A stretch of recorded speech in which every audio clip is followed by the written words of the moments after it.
বেশিরভাগ student simple complex compound বাক্য নিয়ে সমস্যায় পড়ে, তার কারণ তারা ক্লজ সম্পর্কে বিশেষভাবে অবহিত নয়। এই ক্লজ সম্পর্কে আজ আমি ডিটেলস আলোচনা করব। নমস্কার, আমি অমিয় বিশ্বাস।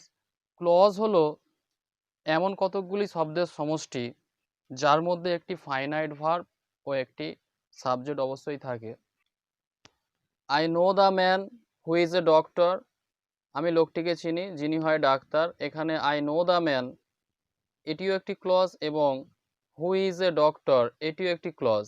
আই নো দ্য ম্যান এই ক্লজটি স্বাধীনভাবে ব্যবহৃত হতে পারে, তাই এটিকে ইন্ডিপেন্ডেন্ট ক্লজ বা মেন ক্লজ বলা হয়ে থাকে।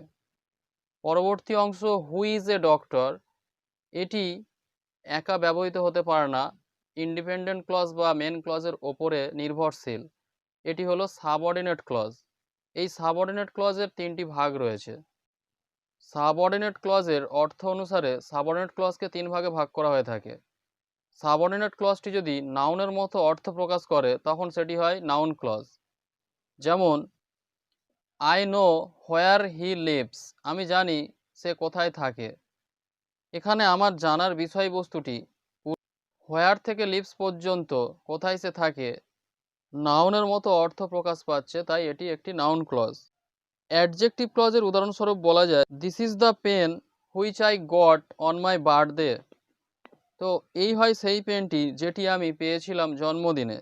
এখানে হুইচ থেকে বার্থডে পর্যন্ত সাবঅর্ডিনেট ক্লজ এবং যেহেতু পেনটির দোষগুণ বোঝাচ্ছে তাই এটি অ্যাডজেক্টিভ ক্লজ। অ্যাডভার্ব বা অ্যাডভার্বিয়াল ক্লজের উদাহরণস্বরূপ বলা যায় Amal will not come today as he is ill. Amal আজ আসবে না কারণ সে অসুস্থ। এখানে অমলের না আসার কারণ বোঝাচ্ছে অ্যাজ হি ইজ ইল, এই অংশটুকুনি অ্যাডভার্বের মতো বোঝাচ্ছে, তাই এটি অ্যাডভার্বিয়াল ক্লজ।